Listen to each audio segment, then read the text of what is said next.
সময় হচ্ছে রাত 12টা। তোমাদেরকে আমার রান্নাঘরটা শেষবারের মতো দেখিয়ে নিচ্ছি।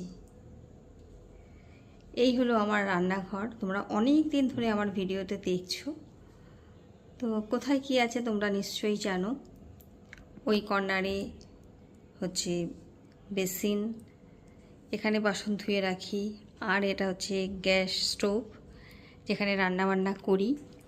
আর রাত 12টা বাজে, এই মাত্র সমস্ত বাসন কোসন ধুয়ে উবুর করে দিয়েছি। রান্নাঘর ধুয়ে মুছে একেবারে ঝকঝক করে ফেলেছি।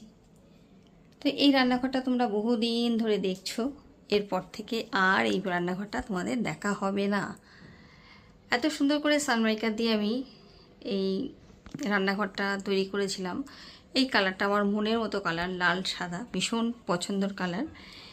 এটা আর আমার ভিডিওতে দেখতে পাবে না।